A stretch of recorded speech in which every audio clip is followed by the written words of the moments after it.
சில குட்டீஸ் எல்லாருக்குமே வந்து பார்த்தீங்கன்னா, ஒரு சிறப்பான காலை வணக்கம்ப்பா.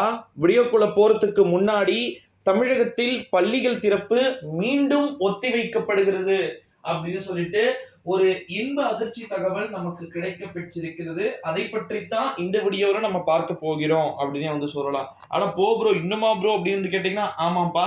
மென்மேலும் மென்மேலும் உங்களுக்கு இன்ப அதிர்ச்சி தகவல்கள் காத்துக் கொண்டு இருக்கிறது அப்படின்னே வந்து சொல்லலாம். அதாவது சொல்ல வேண்டுமென்றால், தமிழகத்தில் பள்ளிகள் திறப்பு ஜூன் 10ஆம் தேதி வந்து பார்த்தீங்கன்னா, திறக்கப்படுவதையும் ரத்து செய்ய வேண்டும் அப்படின்னு சொல்லிட்டு, நம்முடைய முன்னாள் முதலமைச்சர் ஓபிஎஸ் அவர்கள் வந்து நேற்றே தெரிவித்திருந்தாரு. இந்த ஒரு சூழ்நிலையில தான் மீண்டும் கட்சி தலைவர்கள் வலியுறுத்த ஆரம்பிச்சிட்டாங்க. ஓகேங்களா? தமிழ்நாட்டுல நேத்தெல்லாம் நீங்க நல்லா பார்த்திருப்பீங்க. கடுமையான வெப்பம் பகல்ல, நைட் டைம் மட்டும் மழை. இப்ப மறுபடியும் வெப்பம். இந்த கிளைமேட் ஜூனை பொறுத்த வரைக்கும் இப்படிதான் இருக்கும். ஓகேங்களா? எப்ப வந்து பாத்தீங்கன்னா டெம்பரேச்சர் டோட்டலா கம்மி ஆகும்னா ஜூன் 10, 15க்கு பிறகுதான் டெம்பரேச்சர் நமக்கு வந்து ரொம்பவே கம்மி ஆகுது. மறுபடியும் டெம்பரேச்சர் காலையில அதிகமா இருக்கும். மதியானம் தான் ரொம்ப ஓவர் ஹீட் வந்து இருக்கும். அதனால வந்து பள்ளிகள் செல்லக்கூடிய அந்த நேரம் அது என்பதன் காரணமாக பள்ளிகள் திறப்பை இன்னும் தள்ளி வைக்கணும் அப்படின்னு சொல்றாங்க. அதாவது 10ன்றத நீங்க டைரக்டா வந்து பாத்தீங்கன்னா 10ஆம் தேதி திங்கட்கிழமை ஸ்டார்ட் ஆகுது. அந்த வீக் ஃபுல்லாவே லீவ் விட்டுட்டு அதுக்கு அடுத்த வீக் வந்து பாத்தீங்கன்னா ஓபன் பண்ணுங்க அப்படின்னு சொல்லிட்டு தமிழகத்தின் முதலமைச்சருக்கு தொடர்ந்து வந்து பாத்தீங்கன்னா கோரிக்கைகள் எழுந்த வண்ணம் வந்து பாத்தீங்கன்னா இருக்கு.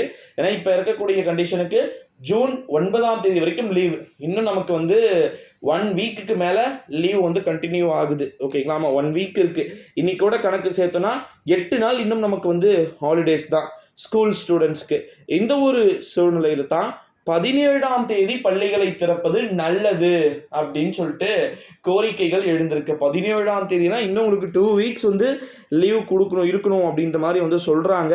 ஸோ அதை வந்து நம்முடைய கவர்மெண்ட் வந்து கொடுப்பாங்களா அப்படின்றது கொஞ்சம் சந்தேகம் தான். ஆனா இது இன்னும் ஒரு 2-3 டேஸ் எக்ஸ்டெண்ட் பண்றதுக்கு வாய்ப்பு இருக்கு அப்படின்னு சொல்லிட்டு பேசப்படுது. அதாவது பாண்டிச்சேரியில எப்படி வந்து லேட்டா ஓபன் பண்றாங்க தெரியும்ல, அதே போல வந்து பாத்தீங்கன்னா மேபி இது ஓபன் பண்றதுக்கு சான்ஸ் வந்து இருக்கலாம் அப்படின்னு சொல்லிட்டு சொல்லப்படுது.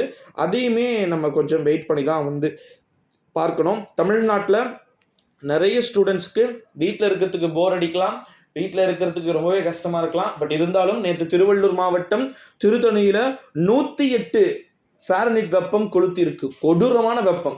வேலூர் ராணிப்பேட்டையெல்லாம் 107 ரெக்கார்ட் ஆயிருக்கு. ஸோ அதனால வந்து ரொம்பவே பிசிஎஃபா வந்து இருக்க வேண்டிய ஒரு தருணம் தான். இன்னைக்கு 102, 103 தான் வந்து இருக்கும் டெம்பரேச்சர். ஸோ 100க்கு மேலே எப்போ குறையுதோ அப்போதான் வந்து வெப்பம் வந்து குறைஞ்சதா அர்த்தம். 100க்கு கீழே 97, 98 எப்போ வந்து ரெக்கார்ட் ஆகுதோ அப்போ தான் வந்து நீங்கள் ஸ்கூல்ஸ்க்கு போக உங்களுக்கு அலோடு இருக்கும். அது எப்போ நடக்குதுன்றதை பார்க்கலாம். அது இப்போதைக்கு இல்லை. ஜூன் 10க்கு மேலே இருக்கக்கூடிய சிச்சுவேஷன் ஓவரா இப்போ இனிமேல் வந்து அப்கமிங் டேஸ் வந்து பார்த்தீங்கன்னா நமக்கு தண்டர்ஸ்டோம்ஸ் ரெயின் இருக்கு. ஓகேங்களா? ஸோ இந்த தண்டர்ஸ்டோம்ஸ் ரெயினுடைய ஆக்டிவிட்டிஸ் வெரி இன்க்ரீஸா இருந்துச்சா அப்படின்னா கண்டிப்பாக வந்து 10 வந்து ஓப்பன் பண்ணிடுவாங்க. இல்லைன்னா சம் டிலே ஆகலாம் கண்டிப்பாக. ஸோ வெயிட் பண்ணி பார்க்கலாம் சில குட்டீஸ் என்னதான் நடக்குது அப்படின்றத நம்ம பார்த்துடலாம். இந்த வீடியோவை உங்கள் ஃப்ரெண்ட்ஸ் அண்ட் ஃபேமிலி எல்லாருக்குமே வந்து பார்த்தீங்கன்னா மோஸ்ட்லி வந்து ஷேர் பண்ணிக்குமாறு கேட்டுக்கொள்ளப்படுகிறது.